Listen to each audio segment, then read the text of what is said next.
Hello everyone, welcome to Rise and Crack. मैं आज आप लोग को पियाजे की कॉग्निटिव डेवलपमेंट की थ्योरी बताऊंगी। इसका मैंने पार्ट 1 भी बनाया है, अगर आपने नहीं देखा है तो आप देख सकते हैं।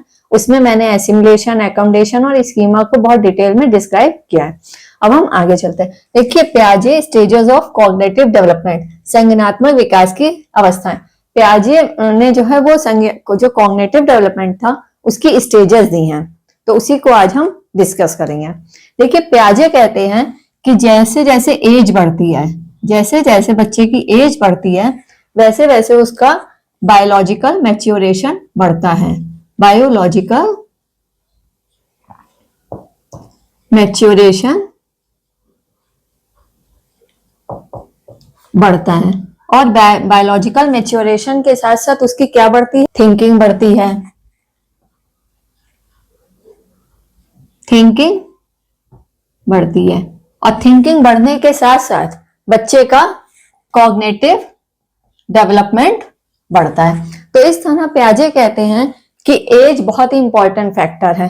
एज के बढ़ने के साथ साथ बायोलॉजिकल मैच्योरेशन बढ़ेगा। बायोलॉजिकल मैच्योरेशन, जैसे जैसे बच्चा बायोलॉजिकल मैच्योर होगा उसकी थिंकिंग भी बढ़नी शुरू हो जाएगी और थिंकिंग के बढ़ने के साथ साथ बच्चे का कॉग्निटिव डेवलपमेंट इंक्रीज होता है। तो इस तरह से उन्होंने एज के अकॉर्डिंग बच्चे के कॉग्निटिव डेवलपमेंट की 4 स्टेजेस बताई हैं। फर्स्ट स्टेज है सेंसरी मोटर स्टेज, संवेदात्मक अवस्था।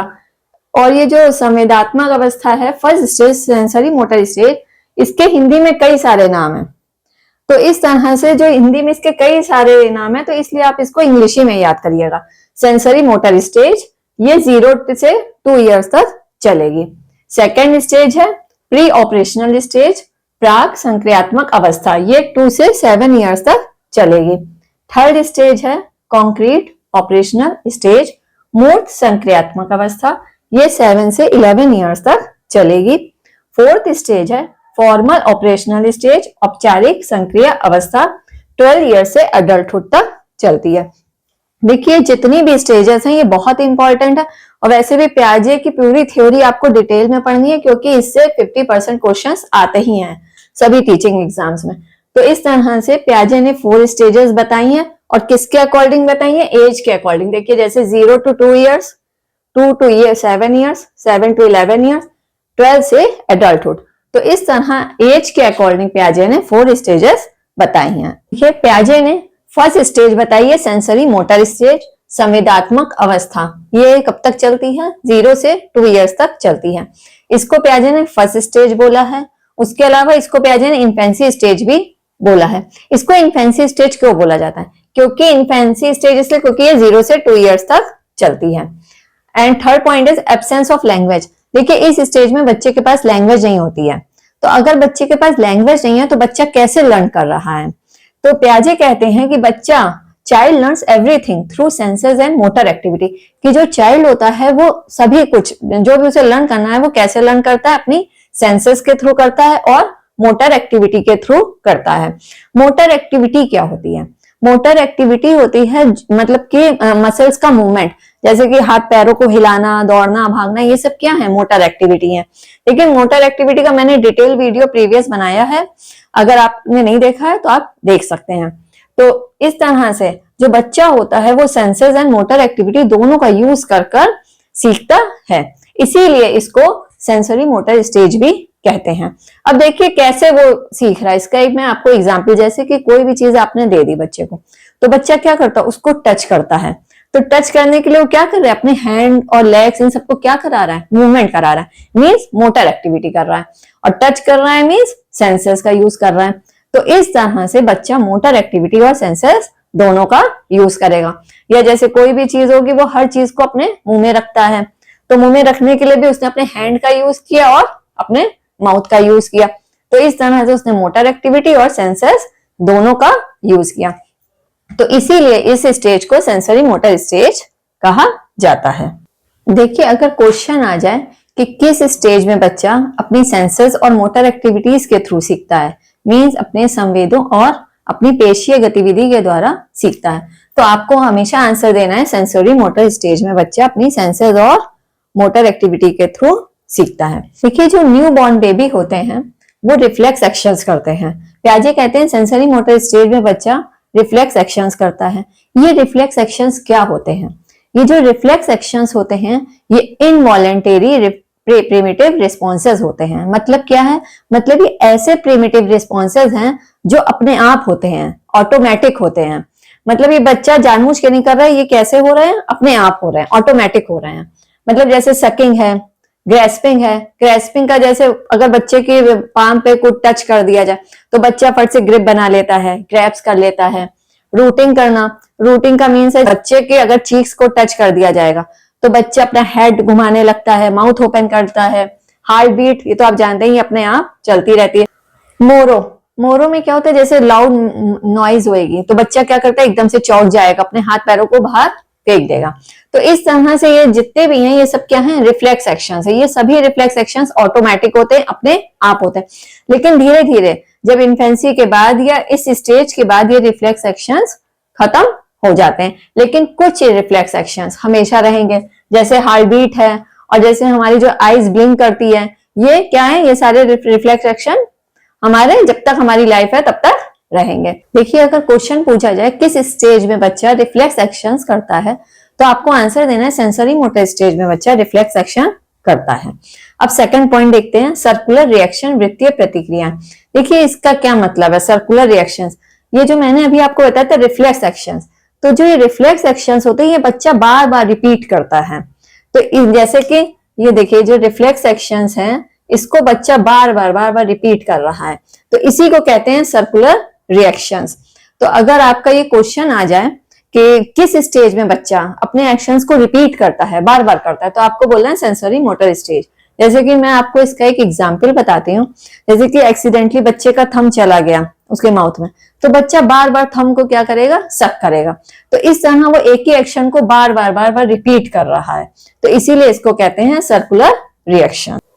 गोल डायरेक्टेड एक्शंस, क्या है गोल डायरेक्टेड एक्शन? देखिए जब ये 18 मंथ्स के बाद या इन्फेंसी के बाद जो होता है ये रिफ्लेक्स एक्शंस खत्म हो जाते हैं। अब बच्चा क्या करने लगता है? गोल डायरेक्टेड एक्शंस करने लगता है। इसका क्या मतलब है? जैसे कोई भी चीज आपने बच्चे के सामने रखी, कोई टॉय, तो पहले बच्चा क्या करता था? हाथ पैर सब हिलाने लगता था। लेकिन अब बच्चा क्या करेगा? अपना हाथ बढ़ाकर उसमें जो टॉय है उसको पकड़ लेगा। तो इस तरह बच्चा अब गोल डायरेक्टेड एक्शंस करने लगता है। लेकिन ये एक्शंस उसके कब वो करेगा? 18 मंथ्स के बाद उसके स्टार्ट होंगे। या कोई भी चीज टॉय आपने दूर पे रख दिया तो बच्चा उसी डायरेक्शन में जाएगा टॉय को लेने। तो इस तरह से 18 मंथ्स के बाद या आफ्टर इन्फेंसी बच्चा गोल डायरेक्टेड एक्शंस करना स्टार्ट कर देगा। डिफर्ड इमिटेशन या अनुकरण द्वारा सीखना। देखिए क्या है डिफर्ड इमिटेशन? डिफर्ड मीन्स होता है डिले, देर से। इमिटेशन मतलब कॉपी करना। तो इस स्टेज में बच्चा, मतलब सेंसरी मोटर स्टेज में बच्चा अपने पेरेंट्स की क्या करता है? कॉपी करता है और इसके द्वारा लर्निंग करता है।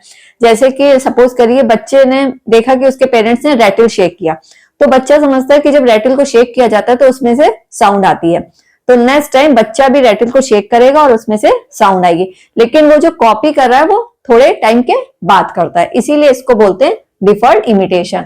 और इस स्टेज को इमिटेटिव स्टेज भी कहा जाता है क्योंकि बच्चा इमिटेशन के थ्रू सीख रहा है। देखिए इसमें बच्चा इमिटेशन के थ्रू सीख रहा है इस स्टेज में। इसलिए अगर क्वेश्चन आ जाए कि किस स्टेज को इमिटेटिव स्टेज कहा जाता है तो आपको बोलना है सेंसरी मोटर स्टेज को इमिटेटिव स्टेज कहा जाता है, क्योंकि इस स्टेज में बच्चा इमिटेशन के थ्रू या कॉपी के द्वारा सीखता है। Fifth point, absence of object permanence, वस्तु स्थायित्व का गुण। देखिए ये जो ऑब्जेक्ट परमानेंस वाला है ये बहुत ही इंपॉर्टेंट है और इसको आप ध्यान से सुनिएगा। देखिए ये ऑब्जेक्ट परमानेंस क्या होता है? देखिए मैं आपको इजी वे में बताती हूँ। ऑब्जेक्ट परमानेंस इसका मतलब होता है ऑब्जेक्ट परमानेंट है, मतलब ऑब्जेक्ट परमानेंट है, भले ही वो हमें दिखाई नहीं दे रही है, वो हमें सुनाई नहीं दे रही, लेकिन ऑब्जेक्ट क्या है? परमानेंट है, ऑब्जेक्ट का एग्जिस्टेंस है। तो इसी को कहते हैं ऑब्जेक्ट परमानेंस की क्वालिटी। लेकिन जो न्यू बॉर्न बेबी होता है उसके अंदर ये ऑब्जेक्ट परमानेंस नहीं होती है, मतलब इसको लैक करता है। इस क्यों करता है लैक? जैसे कैसे करता है? देखिए मैं आपको एक एग्जांपल बताती हूँ। जैसे मदर है, तो अगर न्यू बॉर्न बेबी है तो अगर उसकी मदर ने अपने मुंह के आगे हाथ रख लिया तो बच्चा क्या करता है? रोना स्टार्ट कर देगा। बच्चे को लगेगा कि अब उसकी मदर नहीं है, मदर इज नो मोर। या जैसे कोई भी चीज है, कोई ऑब्जेक्ट है, अगर छुपा दी जाएगी, उसी के सामने छुपाई जाएगी, हाइड की जाएगी। जैसे कि कोई ऑब्जेक्ट थी उसको, या कोई टॉय था उसको ब्लैंकेट के अंदर छुपा दिया गया, हाइड कर दिया गया बच्चे के सामने, तो भी बच्चा उसको सोचेगा कि दैट मीन्स ऑब्जेक्ट अब नहीं है, अब वो टॉय नहीं है, वो उसको ढूंढेगा भी नहीं और वो सोचेगा कि अब टॉय एग्जिस्टेंस ही नहीं करता है। मतलब इस समय बच्चा सोचता है कि अगर कोई चीज सुनाई दे रही है दैट मीन्स वो प्रेजेंट है, अगर कोई चीज दिखाई दे रही है दैट मीन्स वो प्रेजेंट है।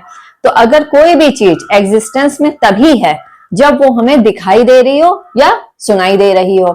तो इस तरह से बच्चे के अंदर जो न्यू बॉर्न बेबी होता है और इस स्टेज में बच्चे के अंदर ऑब्जेक्ट परमानेंस नहीं पाया जाता है।